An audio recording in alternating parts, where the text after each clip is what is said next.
Jalan Cinta yang ada di Banten.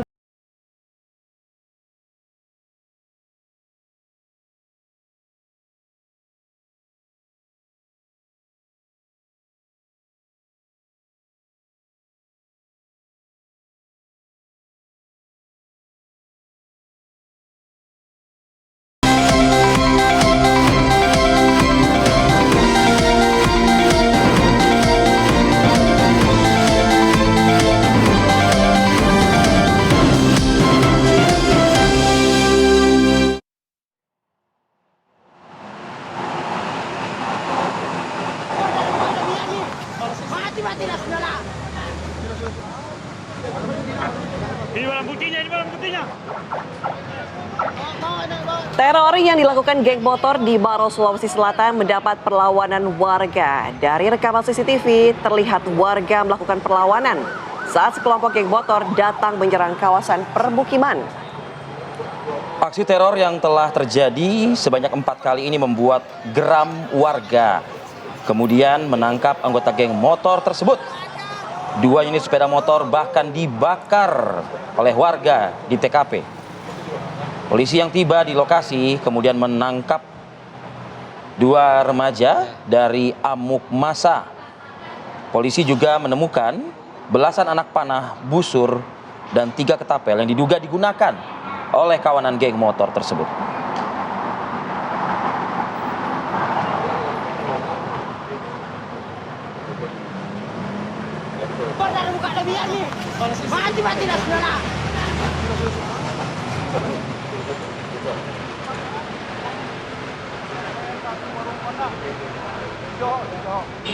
Ya, sebuah truk tangki bahan bakar minyak yang mengangkut 24.000 liter hangus terbakar di Jalan Raya Sukabumi, Cianjur, Jawa Barat, pemirsa.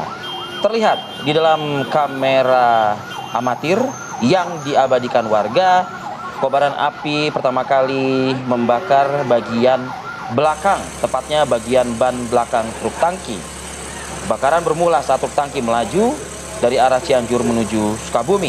Saat melintas di lokasi kejadian, sopir truk baru menyadari adanya kepulan asap dan percikan api dari arah belakang. Ya, kobaran api ini berhasil dipadamkan setelah petugas menerjunkan 5 unit mobil damkar ke lokasi kejadian. Hingga saat ini, petugas kepolisian masih menyelidiki penyebab pasti kejadian tersebut.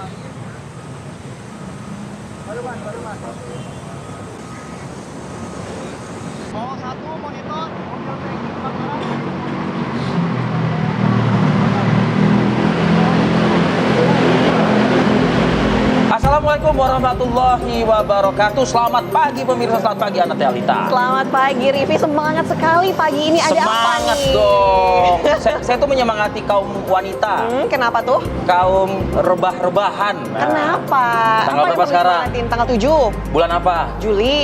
7.7 biasanya ada Oke, apa? betul Nah, udah banyak yang dikeranjang kan? Kok tahu Udah sih? banyak yang dikeranjang Udah kan? tahu ya kalau gitu. Iya kan, tapi saya sedih kalau tanggal 7.7. Kenapa tuh? Karena yang bajunya angka 7 tepat di tanggal 7 harus pulang kampung. Aduh, Ronaldo Harus pulang kampung. kemarin Nah, pulang kampung itu. menangis loh Rivi. Banyak juga fans-fansnya yang menangis. Ya, itu dia makanya. Nanti kita akan bahas, nah. Iya, tapi ada juga ya. Tidak hanya kisah cinta yang kandas, tapi jalan juga bisa amblas. Jalan cinta nanti kita Maaf ya, dalamin saya tertawa tuh karena nama jalannya keren banget, Jalan Cinta di kawasan Pulau Gadung ya, Jakarta Timur. Nanti kita bahas ya, tapi sebelum Tapi itu masa nggak ada pembenahan sama sekali sih? ya kita nanti lihat, kita bahas ya. Ya. Tapi kita hadirkan dulu informasi pertama ya Rivi ya. Ya. Ini ada rumah sekaligus lapak pengepul barang bekas di Kota Bekasi, Jawa Barat yang hangus terbakar pemirsa. Diduga api ini berasal dari bakaran sampah yang merambat ke barang bekas hingga terjadinya kebakaran. Sebelah sana ya? Bang, itu motor bang agak diangkat bang. Kobaran api sempat membuat panik warga yang tinggal berdekatan dengan lokasi kebakaran. Petugas Disdamkarbat Kota Bekasi yang datang ke lokasi langsung berjibaku memadamkan api. Dari keterangan warga, api mulai terlihat di bagian depan dan tiba-tiba langsung membekar hingga membuat warga sekitar panik. Kobaran api juga disertai ledakan saat kebakaran terjadi di lapak barang bekas yang berada di pemukiman padat penduduk.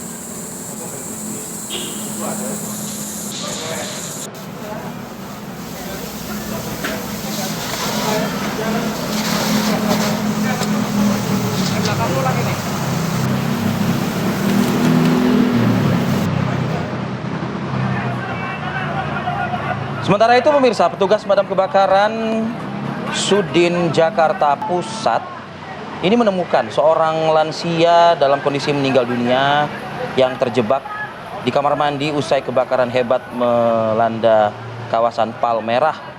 Korban ditemukan setelah proses pemadaman dinyatakan selesai dan juga setelah petugas pemadam kebakaran menyisir area yang terbakar.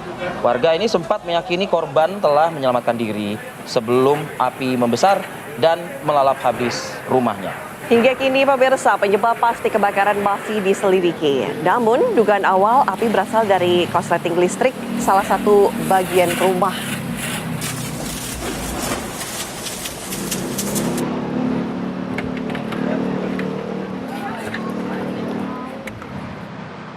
Kita beralih ke informasi dari Jawa Barat. Pemirsa, kericuhan terjadi antara pedagang pasar Cimalaka dan juga aparat gabungan dalam eksekusi revitalisasi lahan pasar Cimalaka, Kabupaten Sumedang, Jawa Barat. Para pedagang ini menolak eksekusi hingga akhirnya terjadi bentrokan yang menyebabkan sejumlah orang terluka. Ya, kericuhan terjadi karena pedagang pasar menolak eksekusi revitalisasi yang dilakukan petugas gabungan. Pengosongan pasar ini terjadi lantaran belum adanya kesepakatan kedua belah pihak, yaitu pedagang pasar Cimalaka dan pemerintah Kabupaten Sumedang. Mulai dari lokasi relokasi sementara, harga sewa, serta ukuran kios baru hasil revitalisasi.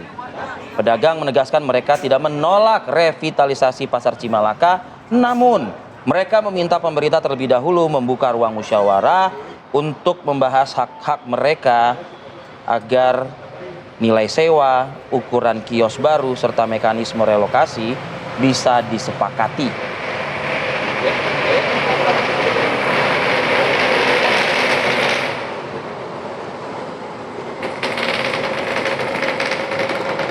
Beralih ke informasi lainnya, Kepolisian Daerah Jawa Barat menambah jeratan pasal terhadap tersangka Taufik Hidayat dalam kasus penyekapan dan penganiayaan sadis terhadap kekasihnya berinisial GTR. Hal ini dilakukan penyidik usai melakukan gelar perkara secara tertutup. Selain pasal penyanderaan dan penganiayaan berencana, penyidik juga menerapkan pasal tindak pidana kekerasan seksual dengan ancaman hukuman maksimal 12 tahun penjara, sehingga akumulasi ancaman pidana terhadap Taufik selama 36 tahun penjara. Aduh, ini sadis sekali, tidak bisa berkata-kata. Ya, semoga yang 36 tahun itu nanti pun juga di persidangan bisa lagi didalami oleh majelis hakim agar hukuman tambah berat lagi lah. Penerapan pasalnya pun kayaknya udah sesuai nih ya. Penerapan pasal TPKS didasarkan pada hasil visum, keterangan korban, serta keterangan ahli. Taufik sendiri merupakan residivis yang sebelumnya pernah menjalani hukuman 1 tahun 8 bulan, sehingga status ini dapat menjadi pertimbangan pemberatan hukuman. Gelar perkara kemarin juga melibatkan pengawas internal kepolisian, mulai dari Itwasda, kemudian Propam, Wasidik hingga bidang hukum sebagai bentuk pengawasan terhadap proses penyidikan. Yang sudah kita terapkan yang pertama adalah pasal 451, yaitu tentang penyanderaan, di mana maksimalnya adalah 12 tahun, rekan-rekan.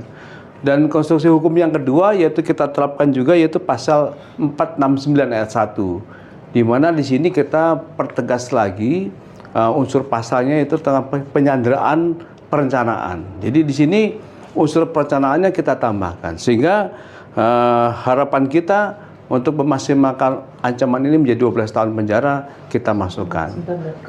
Demikian juga kita tambahkan konstruksi hukum baru yang saat ini kita terapkan kepada yang bersangkutan, yaitu tentang pasal 6 Undang-Undang Nomor 12 Tahun 2002, yaitu tentang TPKS. Ini sudah kita masukkan. Ini berdasarkan pertama adalah keterangan saksi ahli, yang kedua korban, dan yang terlebih dahulu yaitu visum yang sudah kita lakukan. Tetapi tentu saja kita telah memenuhi unsur pasal ini, akan kita perjuangkan kepada jaksa sebagai penuntut umum, dan nanti akan di persidangan akan kita lakukan pemantauan sehingga nanti hakim bisa memutuskan yang seberat-beratnya. Informasi lainnya untuk Anda, pemirsa, seorang pria Parubaya ditangkap polisi saat penggerbekan sarang narkoba di Medan. Polisi juga menyita beberapa paket sabu dan juga bong. Saat penggerbekan, para pengguna dan pengedar narkoba sempat berlarian saat polisi tiba. Namun, polisi kemudian menyasar sebuah rumah. Saat mendatangi rumah tersebut, polisi mendapati seorang pria yang diduga sebagai pemilik alat isap yang disewakan kepada para pemakai. Di tempat ini polisi menyita 5 paket kecil sabu siap edar yang ditinggalkan di TKP. Lalu juga ada timbangan elektrik, bong sabu, plastik klip kosong, uang hasil penjualan, serta korek api, pemirsa. Terduga pelaku beserta barang bukti telah diamankan oleh pihak, maksud kami ditangkap oleh pihak kepolisian sektor Sunggal Medan untuk mempertanggungjawabkan perbuatannya.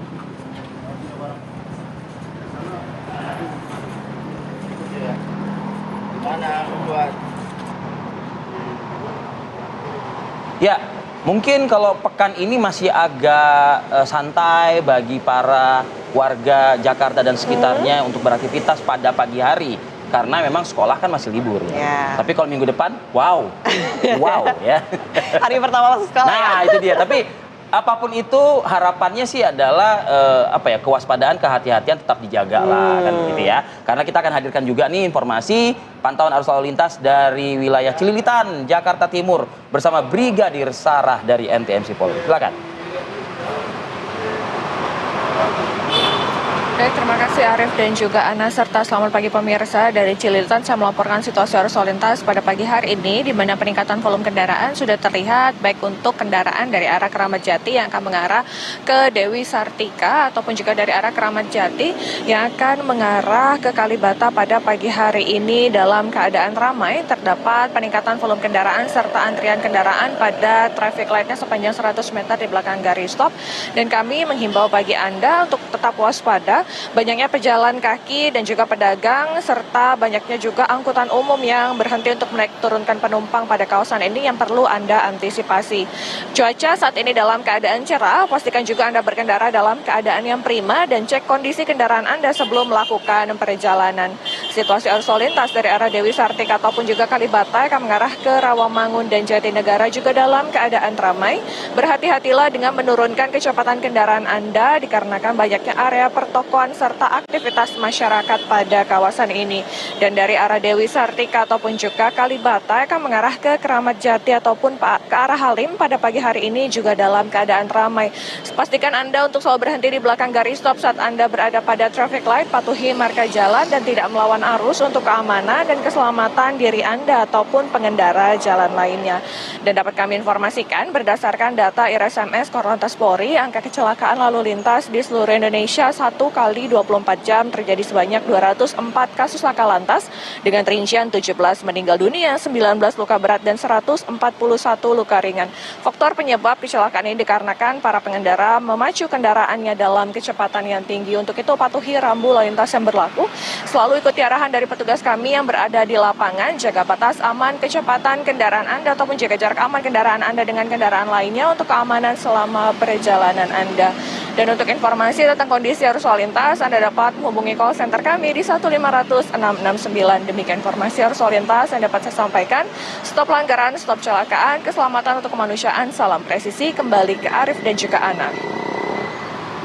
Brigadir Sarah, terima kasih informasinya langsung dari salah satu titik kemacetan ibu kota ya, yang masih ramai lancar lah. Ramai lancar. Ya. Terima kasih Brigadir Sarah. Kita jeda terlebih dahulu ya, Rivi dan juga pemirsa. Usai jeda kami kembali dengan informasi KPK yang masuk.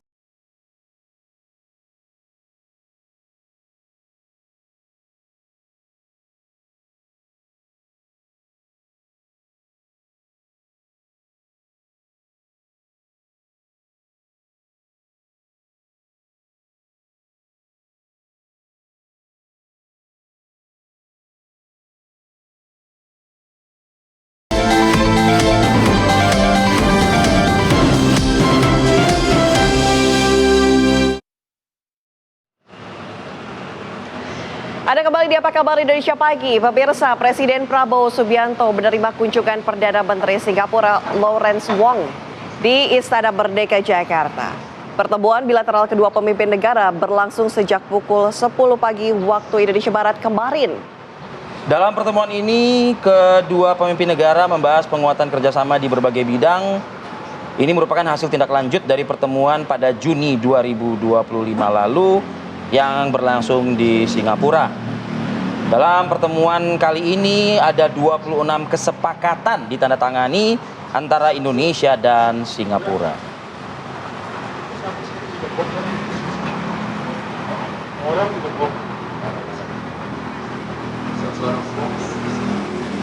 Ya, ini seakan-akan seperti maraton ya. Jadi kerjasama antar negara ini terus diwujudkan oleh pemerintah Indonesia karena Presiden Prabowo Subianto ini langsung menyambut kedatangan Perdana Menteri India Narendra Modi di Bandara Internasional Halim Perdana Kusuma, Jakarta.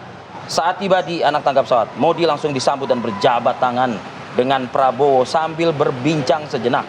Prabowo kemudian memperkenalkan sejumlah pejabat kabinet satu persatu yang turut menyambut kedatangan Modi.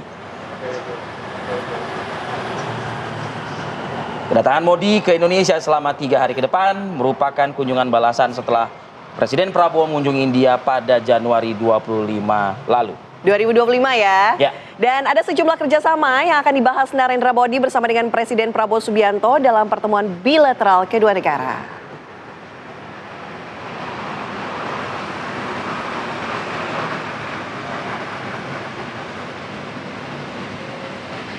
Pemirsa, Komisi Pemberantasan Korupsi masih menganalisis laporan dugaan gratifikasi yang disampaikan oleh Menteri Kehutanan Raja Juli Antoni berupa amplop yang ditinggalkan Bupati Kuantan Singingi Suhadirman Ambi.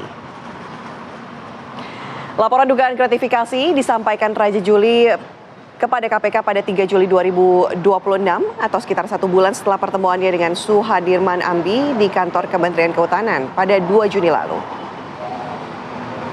KPK akan memeriksa seluruh informasi yang disampaikan dalam laporan tersebut, termasuk melakukan koordinasi dengan unit internal KPK sebelum menentukan langkah berikutnya.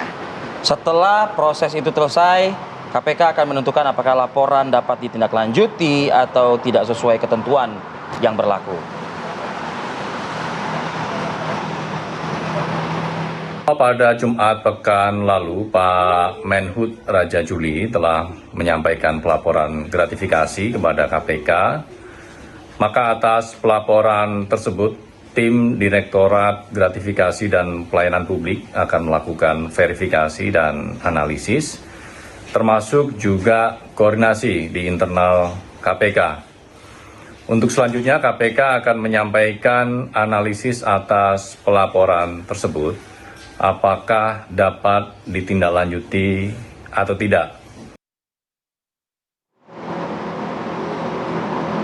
Oke, kita berlanjut ke informasi berikut. Wakil Ketua DPR RI Sufmi Dasko Ahmad ini memfasilitasi pertemuan yang dihadiri Menteri Ketenagakerjaan untuk membahas klarifikasi dan mediasi terkait isu PHK di lingkungan Tokopedia.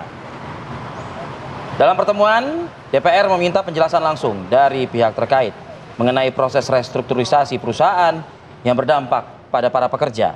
Menteri Ketenagakerjaan Yasir Lee turut hadir dan mengawal jalannya dialog untuk memastikan hak-hak pekerja tetap terpenuhi serta seluruh proses berjalan sesuai ketentuan peraturan perundang-undangan di bidang ketenagakerjaan.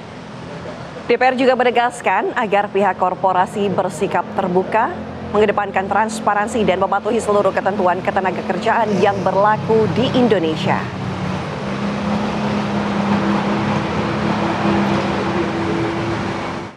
Pada hari ini, saya memfasilitasi pertemuan. Kami mengundang perwakilan dari baik TikTok di China maupun perwakilan TikTok di Indonesia yang mengakuisisi Tokopedia, dan tadi juga sudah sama-sama dengan Bapak Menteri Tenaga kita melakukan dialog.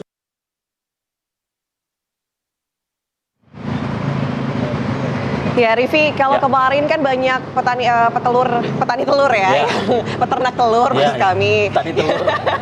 Peternak telur, oke. Oke. Yang mengeluh bahwa harga telur anjlok.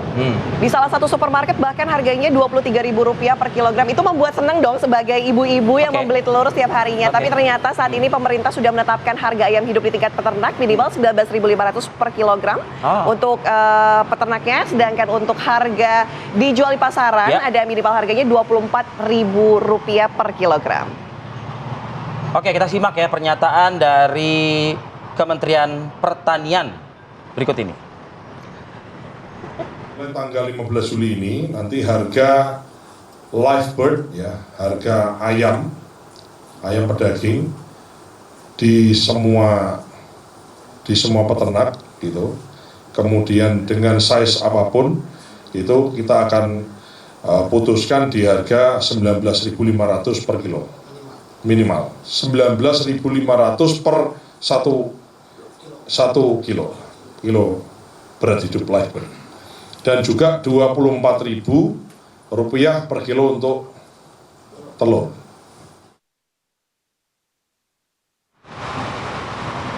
Bagus. Kalau udah ditetapin kayak gini, rata se-Indonesia harus dipatuhi, ditaati gitu ya. Oke. Jangan lagi ada yang ngasih-ngasih harga 34.000, 32.000 gitu loh. Biasanya beli segitu ya? Iya, kalau di toko dekat rumah tuh yang labelnya merah ya kan, yang inisial S ya kalau nggak salah ya. Ya. Terus ada I-nya juga gitu. Nggak usah lah detail banget gitu loh ya kan. Itu masih di 30 ke atas. Kemarin aku sempat dapat di harga 23.000. Inisial G ya kalau nggak salah ya. udah. Kalau gitu kita jeda terlebih Ada dahulu. L juga ya. Usai jeda kami kembali di informasi sore.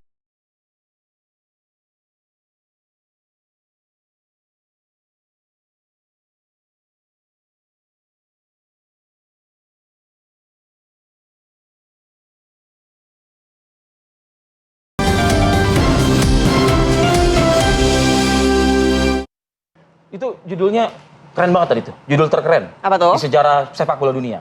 Trump tangguhkan kartu merah balongan.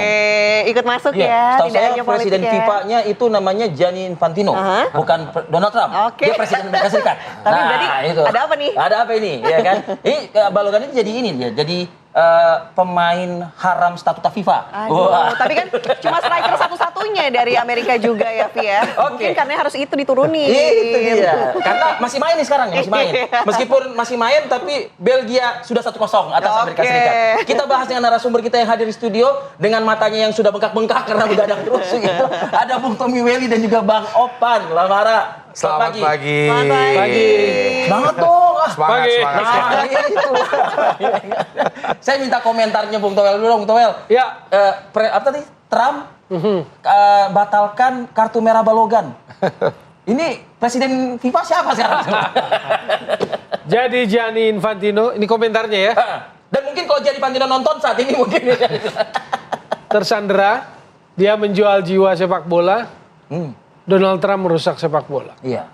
Menurut saya itu. Intervensi negara itu kan sebetulnya nggak boleh di statuta FIFA kan, nggak boleh. Iya, bahkan Sepp Blatter mantan presiden sebelum Gianni Infantino yang dianggap sangat politis dan segala macam, mafia dan segala macam, menyindir kan.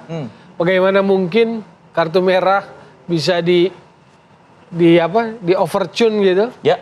dengan sebuah telepon politik katanya. Katanya kan kabarnya 3 kali telepon kan. Wih, sampai Trump melas-melas banget lah gitu ya ibaratnya. Ya bahasa politisnya kan minta untuk ditinjau 3 kali. Yang lucunya dalam sepak bola ini keputusan wasit dianulir gitu. Hasil pertandingan gimana jangan-jangan gitu kalau kita mau pakai sebuah sarkasmenya gitu kan.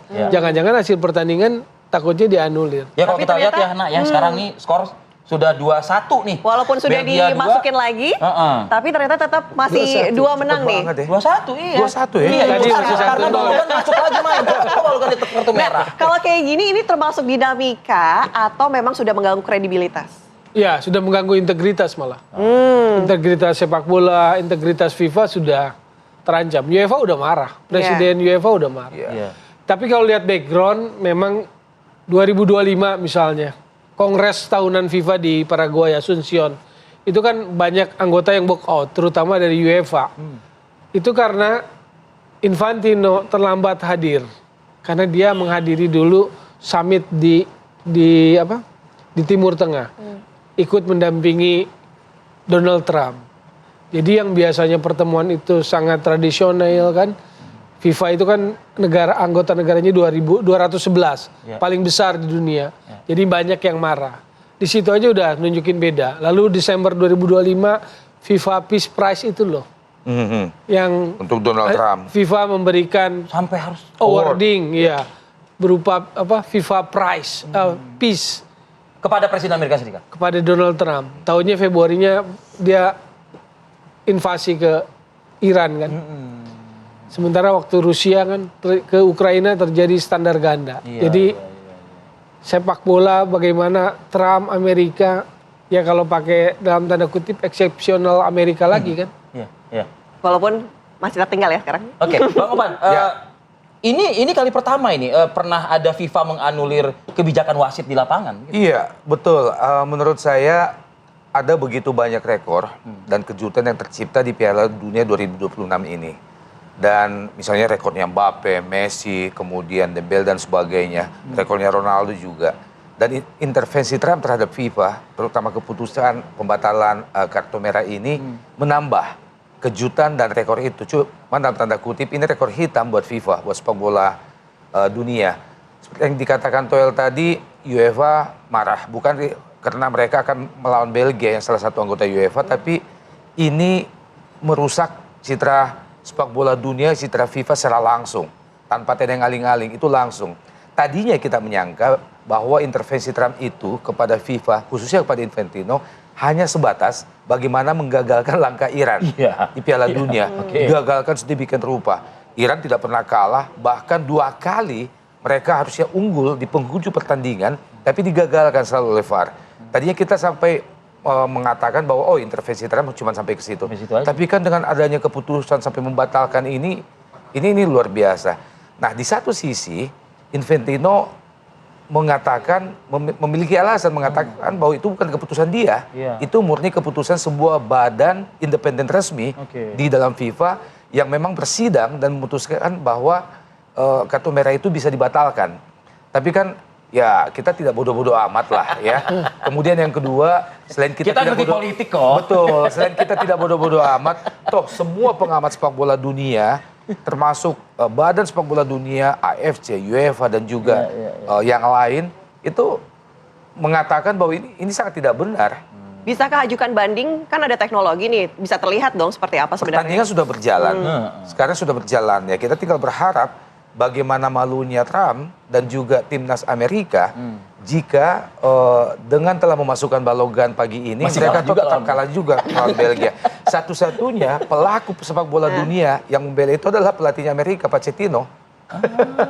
Nah, tapi yang lain tidak ada yang membela itu. Tidak ada yang membenarkan. Kita lihatlah yang saat ini sedang bermain kan saat ini Amerika lawan Belgia. Sampai sebegitunya Donald Trump membela skuad kebanggaannya di Amerika itu, Balogan ini gitu, untuk dimasukkan kembali. Memang secara peta statistik begitu. Amerika sama Belgia menurut Anda Bang Opan? Kalau kita melihat kekuatan sepak bola dan juga fakta sejarah kemudian prestasi mereka di Piala Dunia, ya Belgia jauh di atasnya Amerika lah, ya. Belum lagi dari sisi materi pemain. Dari sisi ya satu-satunya yang menguntungkan Amerika kali ini adalah bermain di kandang sendiri, plus ada Donald Trump di belakang mereka. Plus ada Infantino juga di belakang mereka. Jadi secara Donald Trump ini pemain ke-12 secara teknis jauh lah di bawah Belgia, Rusia. Pemain ke sekian ratus juta kali yang mendukung. Karena di belakang Donald Trump juga ada ratusan juta penduduk Amerika kan. Ya sekali lagi sangat kita sayangkan ada begitu banyak kontroversi yang sudah lahir selama di peralatan Piala Dunia 2026 ini. Dan intervensi Trump, kemudian penghambahan diri dari Infantino ke Trump, seperti yang diurai oleh Toel tadi, bahwa jauh sebelumnya sejak tahun lalu Infantino atau FIFA dengan sedemikian rupa menjilat Trump, memberikan award yang belum pernah dilakukan sebelumnya ya. Kemudian juga berkonsultasi berkali-kali sampai mengunjungi Gedung Putih, berfoto bersama di Oval Office. Itu kan menunjukkan bagaimana Infantino sangat menjilat Trump. Dan rupanya itu gayung bersambut. Trump memberikan begitu banyak intervensi, termasuk bagaimana mereka menyingkirkan Iran, kemudian kali ini keputusan Red Card ini, kemudian begitu juga dengan bagaimana mereka membuat Iran seperti tidak tidak mendapatkan hak-hak yang semestinya. Bermain di Amerika, berkandang di Meksiko, datang di hari yang sama, pulang di hari yang sama. Ofisial mereka juga, bahkan ketua PSSI Iran dilarang masuk ke Amerika dan sebagainya. Saya nggak tahu, kalau misalnya votersnya FIFA masih juga tidak bergeming dengan semua apa yang dilakukan Infantino kali ini, ya mau bagaimana sepak bola dunia ke depan? Kalau misalnya kita lihat nanti mentalnya para pemain ini seperti apa dari Amerika kemudian dari Belgianya, apakah kemudian malah membakar semangat untuk semakin mempermalukan lawannya? Kalau Amerika menurut saya agak dalam tanda kutip tertekan secara psikologis karena mereka bukan pemain yang nggak ngerti aturan. Mereka banyak main di Eropa juga. Pemain Amerika ini banyak belajarnya atau dia punya progresnya itu karena mereka banyak main di Bundesliga. Mungkin juga akun medsos pemain juga udah diserang oleh haters kali ya mungkin ya. Iya, jadi buat saya sih Piala Dunia di Amerika ini sejak awal memang FIFA kehilangan kewibawaannya, martabatnya, integritasnya. Waktu wasit asal Somalia nggak bisa masuk, iya. Bayangin dia nggak bisa proteksi kan? Itu wasit terbaik itu loh ya kan? Wasit terbaik FIFA Afrika. Lalu kemudian Iran nggak hanya datang pada hari pertandingan. Langsung cabut. Itu kan regulasi sepak bolanya FIFA diacak-acak juga. Karena kan di sehari sebelum pertandingan setiap tim kan akan menjalani latihan resmi, official training. Berarti kan Iran nggak dapat kesempatan itu. Jadi sejak awal dia udah diacak-acak. Itu yang saya bilang tadi, Donald Trump Amerika merusak sepak bola. Contoh lain prosesi pertandingan FIFA Anthem keluar, pemain kan berbaris gitu kan di depan tribun utama barat biasanya. Sekarang kan berubah. Kok tiba-tiba berubah seperti itu? Bukankah guidance kita sebagai anggotanya FIFA selama ini bahwa memulai pertandingan berbaris demikian 11 pemain. Ini tiba-tiba Amerika bikin format baru seperti itu atau di Piala Dunia inilah ya. Itu memang salah atau sah-sah saja gitu? Loh kan semuanya ada guidance-nya. Ada aturan. Tertulis kah atau bagaimana? Dan memang kapan Piala Dunia ada begini prosesinya? Baru pertama kali. Kemarin Qatar, kemarin Rusia, kemarin di Brasil. Sama dengan yang Piala Dunia iya, kan? Sama seperti kita ngikutin. Semuanya ada manualnya gitu loh. Dan itu guidance FIFA. Kok di Piala Dunia kali ini tiba-tiba berubah format kayak begitu? Ada hydration break. Yang jadi bukan 2 babak, jadi seakan-akan jadi 4 quarter kan, karena dijeda di menit 22 itu. Dan itu juga tidak akan diikuti. UEFA sudah dengan terang-terangan bilang di Euro 2028 Piala Eropa, UEFA nggak mau ada hydration break, nggak ada. Lalu wasit yang nggak boleh masuk asal Afrika itu dia akan tunjuk jadi wasit untuk memimpin pertandingan Piala Super Eropa. Piala Super Eropa akan dipimpin wasit itu. Ini kan menunjukin yang paling lantang menunjukin sikap berbeda dengan FIFA sekarang, dengan Infantino sekarang ya UEFA. Nah sekarang gini, kalau tadi Alexander Ceferin, Bung Oban kan mengatakan apa yang bisa dilakukan lantas oleh pemegang suara, voters atau exco lah. Ya apa yang bisa dilakukan gitu. Ya sekarang mau nyaman terus seperti ini. Sementara prinsip, statuta, nilai-nilainya sudah digadaikan, sudah dijual. Ya tinggal pergerakan di dalamnya aja. Yang harus pertama muncul adalah FIFA Council menurut saya sih. FIFA Council itu ada 37 termasuk Infantino. Lalu 6 presiden konfederasi.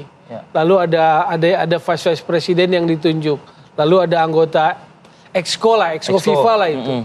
Ya pertama harus dari situ dulu dong, secara politik organisasinya. Gitu loh. Apakah Amerika Serikat juga akan menyusul Swiss dan Meksiko sebagai negara penyelenggara Piala Dunia 2026 yang gugur ya masuki perempat final menurut Anda? Secara kualitas sepak bola menurut saya iya. Ya. Mereka hanya bertahan sampai 16 lah. Ini objektif based on quality sepak bolanya gitu loh. Kalau misalnya sampai saat ini yang kemudian akan masuk ke perempat final yang akan bertanding katakanlah Inggris. Tiket kan sudah? Inggris, Norwegia, Prancis, Maroko, Spanyol yang nunggu pemenang ini. Kalau misalnya kita lihat di 2022 kita bandingkan dengan Argentina, pada fase awal kan Argentina bisa sempat diremehkan, kemudian akhirnya menang 2022 menang tuh. Nah kalau Spanyol juga di fase awalnya kan Arab Saudi kemudian dia menang sih Arab Saudi di fase grup awalnya sempat tipis-tipis juga. Pertamanya draw 0-0 oleh Tanjung Verde. Nah gimana nih ngelihatnya, apakah bisa dilihat dari situ dari pecutan kekalahan kemudian akhirnya akan menang lagi sama kayak Argentina 2022? sebetulnya dari kualitas bermain tim itu sebetulnya. Bahwa hasil di pertama belum terlalu meyakinkan, itu normal karena ini sebuah turnamen yang ini. Toh buktinya dia terus advance. Jadi tim yang bagus di turnamen itu adalah tim yang terus bertumbuh. Progresnya Tim yang jelas. terus progress, advance gitu loh. Contoh yang makin pede, Dan moodnya Spanyol makin bagus. terlihat itu. Iya. Oh. Spanyol identitasnya udah jelas. Waktu saya bilang tentang identitas main itu salah satunya Spanyol. Spanyol tetap dengan identitas yang dia miliki. Ini kan kerangkanya udah sepak bola modern semua nih. Udah mirip-mirip gitu. Tapi Spanyol adalah negara yang tetap pada filosofi mainnya gitu loh. Dan makin kental. Oke. Bung Opan? Iya, kita tahu bahwa sejarah Piala Dunia ini sejak tahun 1930 baru dimenangkan oleh 8 negara. Bahkan beberapa negara diantaranya memenangkannya berkali-kali. Menyambung apa yang disampaikan Toel tadi bahwa ini menunjukkan di sepak bola khususnya Piala Dunia dibutuhkan mental juara sebuah tim. Dan Spanyol menunjukkan itu. Seperti kata Toel tadi, semakin kesini penampilan mereka, progres mereka semakin stabil, semakin prima. Salah satu indikasi bahwa sebuah tim itu memiliki mental juara dan bermodal untuk juara adalah bagaimana progres pertandingan yang mereka lakoni dari satu pertandingan awal ke pertandingan yang lain. Semakin kesini grafiknya semakin bagus, semakin stabil. Dan itulah ciri mental juara. Mereka tidak terburu-buru untuk segera menyelesaikan satu pertandingan seakan-akan itu adalah final, tapi punya kerangka, punya perjalanan yang tujuannya jelas. Bahwa di pertandingan pertama kita harus begini, yang penting kita menang. Di grup kita harus begini, terpenting kita lolos. Di fase gugur menghadapi ini tidak perlu terburu-buru langsung menekan, ada kalanya kita bertahan. Tapi yang terlihat adalah bagaimana keyakinan mereka, optimisme mereka, bagaimana kerapihan mereka, bagaimana pergerakan pemain-pemain mereka memang seperti terpola. Nah kemarin misalnya kita dipertontonkan, kemarin tepatnya kita dipertontonkan oleh penampilan dari Brasil misalnya. Walaupun saya sangat kecewa, terpaksa saya ganti jaket ini. Dan yang membingungkan lagi, dan yang membingungkan bagi ini adalah ketika berjaket Argentina justru malah menjagokan Spanyol. Kita jeda dulu sinar Bung Opan, kita jeda dulu sinar Bung Toel. Kami akan kembali saat lagi. Mudah-mudahan Anda masih mau mendengar mereka berdua ya. Allah.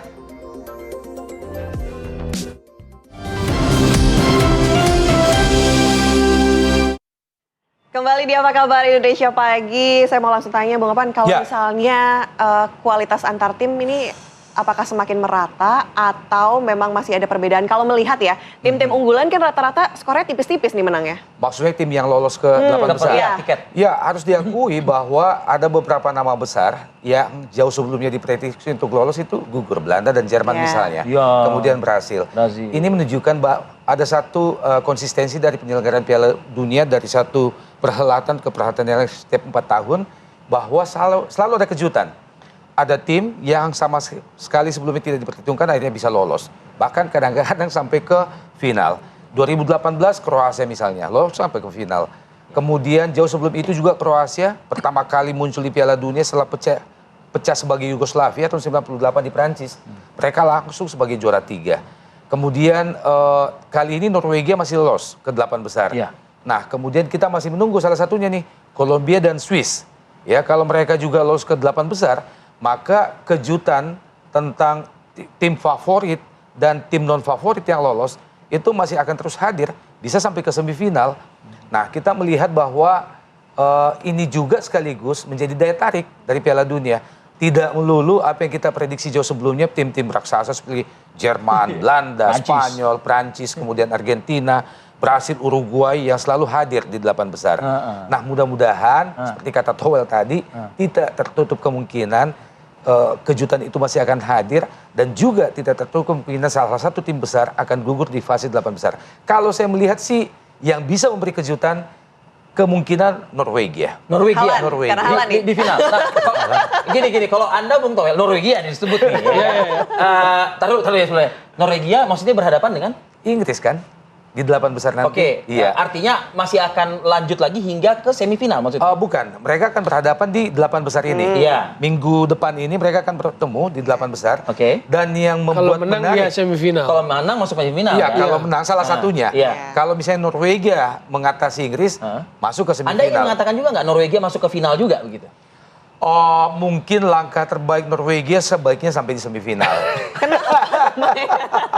Agar kita tetap bisa melihat final Pencinta ideal. Haaland dengar ya, Opa Amara ini udah mendoakan ya cukup di semifinal aja. Agar kita tetap bisa melihat final ideal. Cukuplah Final ideal itu siapa? Cukuplah final yang non ideal itu terjadi di 2018 antara Prancis menghadapi Kenapa Anda Kroasia. mengatakan cukuplah di 2018? Ya, janganlah. Apalagi toh nanti perhelatan Piala Dunia, final Piala Dunia 2026 ini akan kita saksikan di jam 2 pagi di Maksudnya? Indonesia. Kalau misalnya Norwegia ketemu Prancis di final, ya agak-agak nyesal juga kita begadang sampai jam 5 pagi. Bung Toel, komentar Anda nih, komentar Anda. Apa nih kalau bicara tadi nyambung yang Iya, iya. kita bicara kualitas di 16 besar ini ya udah mepet-mepet. Tapi kalau mau bicara dari sudut pandang saya paling tidak tim yang kualitasnya bagus Prancis, Ya. Portugal, Spanyol, Argentina. Menurut saya itu 4. Itu 4. Iya. Ya, tapi udahlah, lupakan Portugal. Lalu di bawahnya udah dikit enggak. nih tipis-tipis. Maroko. Inggris. Inggris up and down. Wakil Afrika Inggris kenapa udah dua kali agak laki loh. Waktu lawan Kongo, dia beruntung dengan 2 gol Harry Kane. Kemarin lawan Meksiko pun menurut saya sih cukup beruntung juga dia. Iya. 10 pemain dan kalau intensitas main yang sangat ini Meksiko. Tapi dia bisa lewatin lagi. Apakah dia akan memiliki keberuntungan ketiganya? Saya ragu.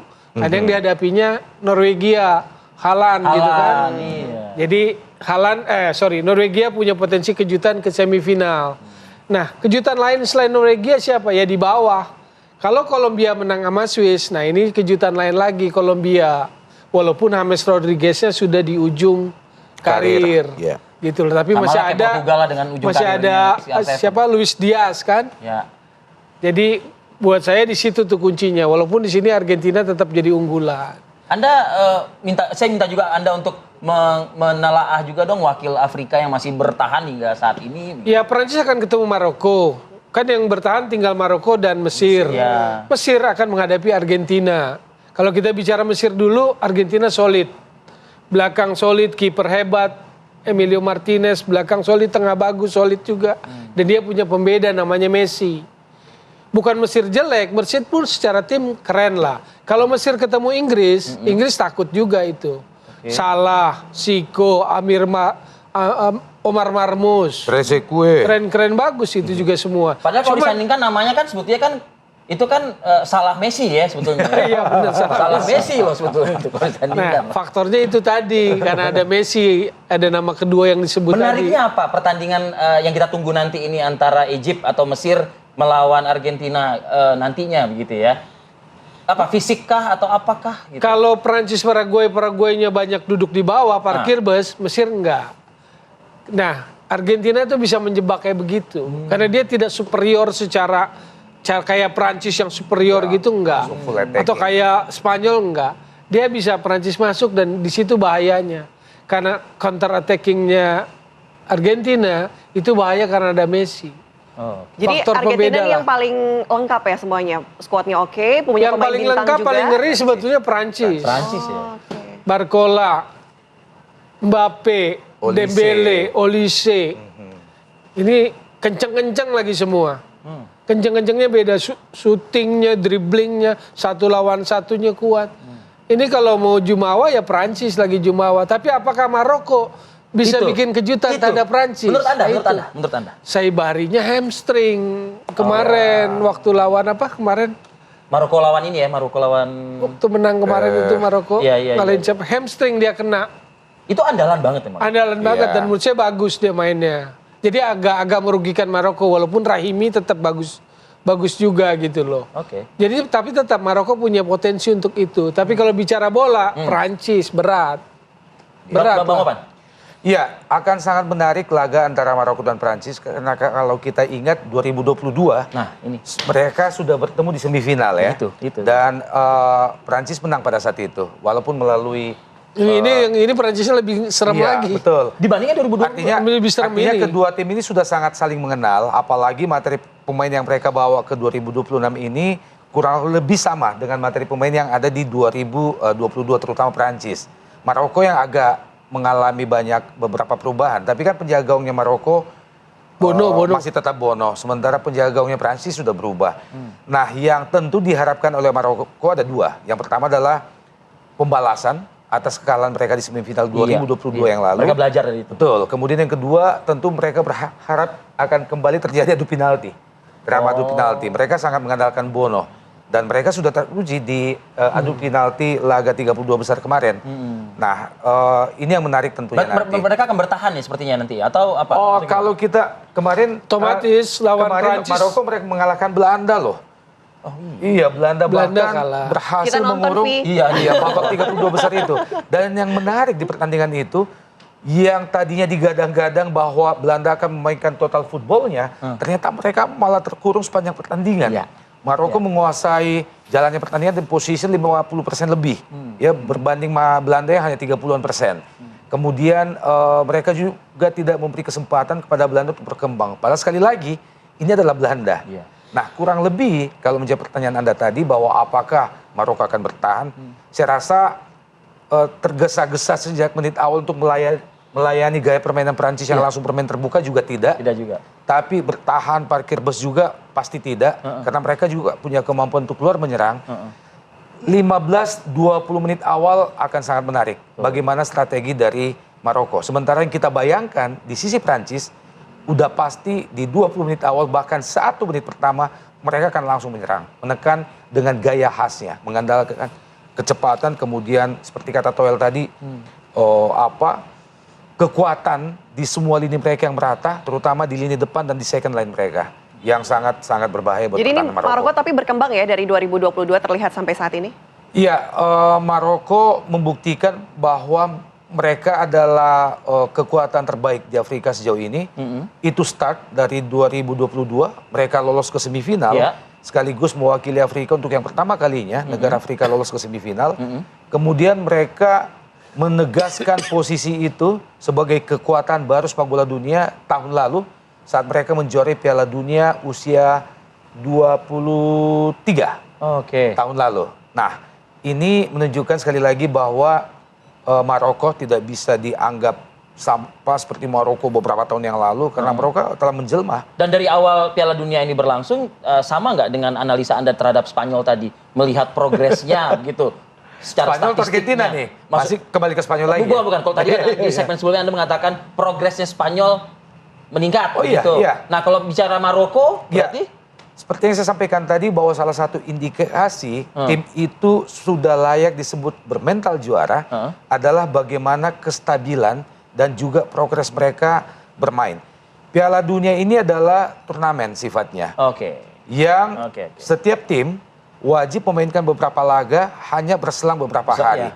Artinya dibutuhkan strategi yang lain, tidak melulu teknis, tapi juga bagaimana menjaga kebugaran, kemudian perubahan atau pergantian pemain, kemudian menjaga grafik penampilan mereka yang semua tim ingin menunjukkan grafik yang meningkat. Nah, Maroko salah satunya. Artinya Maroko sudah sangat mengetahui bagaimana menjadi tim juara. Dan jangan lupa, pelatih mereka saat ini adalah pelatih yang ditunjuk bulan Maret lalu, pelatih yang membawa tim Maroko Junior sebagai juara dunia tahun lalu. Ini seirama nggak? Maroko itu jangan lihat murni Afrika, dia negara Afrika, tapi dia para pemainnya lahir di Eropa. Cuman satu di lapangan yang di Maroko gitu. Hakimi itu kan Madrid lahirnya. Jadi mentalitasnya udah mentalitas Eropa. Dia diaspora gitu loh. Karena dia bisa, misalnya negaranya menganut asas bisa kewarganegaraan, tinggal milih mana gitu loh. Kayak Balogan ini kan kalau nggak salah U21 contoh U21-nya Inggris, tapi dia kan milih Amerika yang seniornya ini. Nah, Maroko pun begitu banyak pemainnya gitu. Jadi kalau dia mentalitasnya udah mentalitas Eropa, cara mainnya udah Eropa. Yang saya bilang modern tuh yang seperti Perancis sekarang. Total football kan hilang. Yang seperti Belanda dulu. Belanda nggak punya identitas itu lagi, hilang. Brasil, Jogo Bonito hilang. Jadi ada persoalan di sepak bola negerinya gitu loh. bahwa mereka sedang mengikuti tren sepak bola dunia, iya. Tren sepak bola dunia itu compact, intensitas tinggi, pressing ketat gitu loh. Space itu menjadi, ruang kosong itu menjadi hal yang mewah gitu. Mewah itu harus dicari, harus ditemukan, kalau perlu harus di-create sendiri oleh pemain itu. Nah sepak bola modern di situ kan, karena keterlibatan sport science dan sebagainya. Ya, oke. Kita sudahi diskusi kita, tapi penutupnya harus yang ger biasanya. Ya, kita dengar quote dari mereka berdua. Siapa di final? Bung Toel. Spanyol, Argentina. Bung Opan. Prancis, Argentina. Oke, kita tunggu ya. Arif Fadil? Nanti dulu. Saya nggak sehebat mereka. Baiklah, kita jeda terlebih dahulu. Terima kasih Bang Opan, terima kasih Bung Toel. Selesai jeda kami kembali Pak Persa. Sesaat lagi di Apa Kabar Indonesia Pagi. Spanyol, Argentina.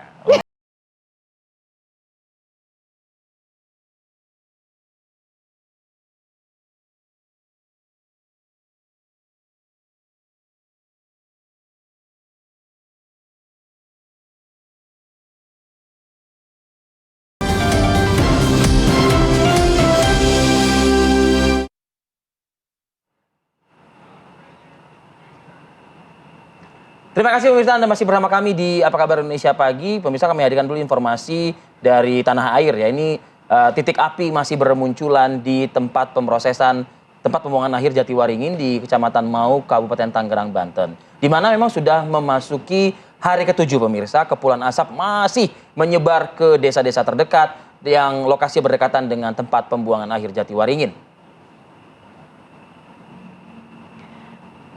Dengan melibatkan lintas instansi pemirsa hingga pengerahan 3 unit helikopter waterbombing milik BNPB dan tim Manggala dari Kementerian Kehutanan, petugas masih berupaya memadamkan api.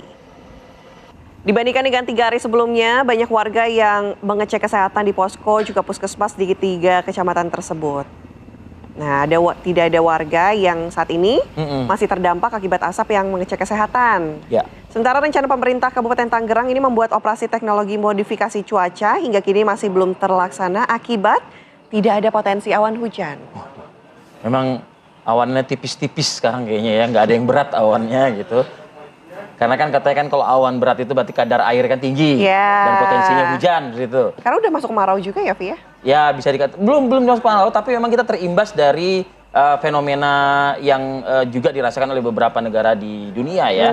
Ini pemanasan global yang cukup dirasakan di beberapa wilayah kita juga di tanah air pemirsa. Nah, saluran pernafasan akut atau ISPA di puskesmas yang terdampak dari kepulan asap kebakaran di tempat pembuangan akhir. Kita langsung saja ya, tanyakan langsung kepada Kabupaten Tangerang tentunya menjadi PR lainnya dari penanganan yang saat ini dilakukan oleh petugas di lapangan, mulai dari pemadaman, melokalisir juga kobaran apinya, tapi juga imbasnya kepada kesehatan masyarakat. Oke, kita langsung tanyakan kepada Pak Ahmad Taufik, Ketua BPBD Kabupaten Tangerang. Selamat pagi, Pak Ahmad. Teman-teman ketua. Oke, Pak Ahmad, sejauh ini pemetaan wilayah-wilayah kemudian masyarakat yang berisiko tinggi terkena ISPA begitu ya Pak ya, dampak dari kebakaran ini seperti apa Pak?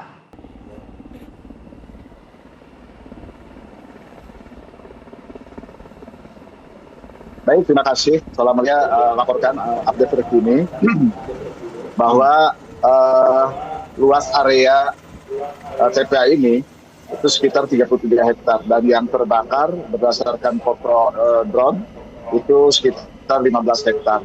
Dari mulai sejak tanggal 30 Juni ya sampai dengan hari ini sudah kurang lebih 7 hari kita berjibaku memadamkan api, dan 2 hari ini alhamdulillah banyak kemajuan.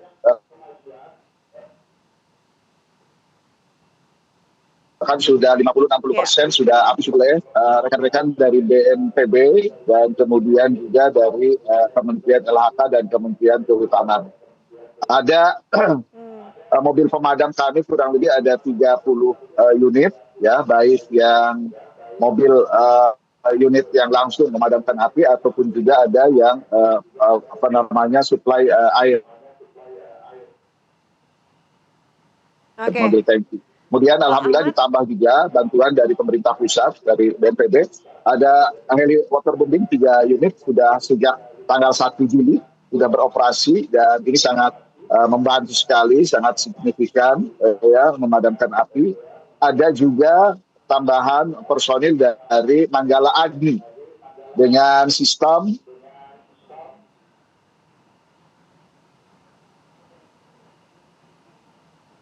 suntik gambut, ya sangat membantu sekali, karena memang kondisi mobil pemadam tidak sampai ke puncak api yang timbulan sampah yang sudah menggunung.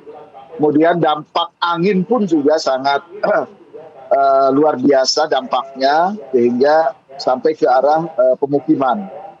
Ada 2 desa yang menjadi lokus tempat evakuasi, tempat pengungsian warga, yaitu Desa Tanjakan Mekar dan Desa Rajek Mulia, Kecamatan Rajek dua-duanya.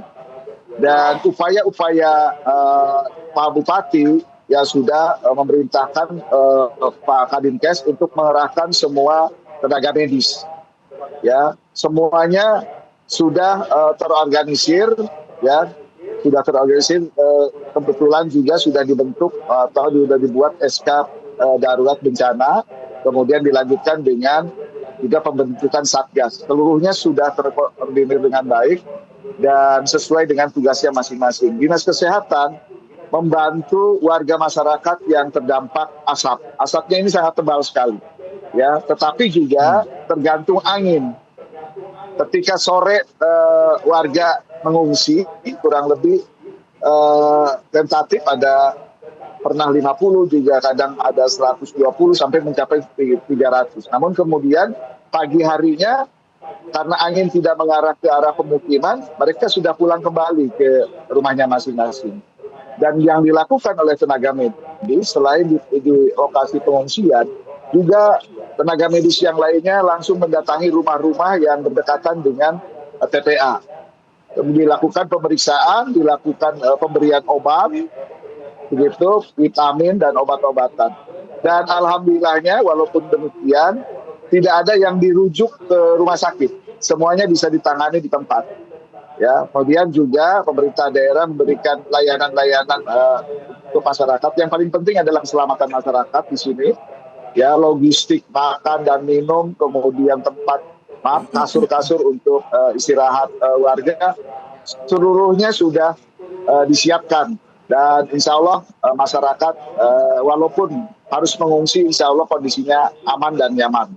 Kemudian juga tenaga teman-teman kepolisian TNI standby terus di lokasi untuk mengantisipasi hal-hal yang tidak diinginkan dan juga menertibkan lalu lalang kendaraan. Karena kendaraan sampah juga harus tetap berjalan, jangan sampai ada penumpukan di wilayah-wilayah masyarakat yang tersebar di Kabupaten Tangerang.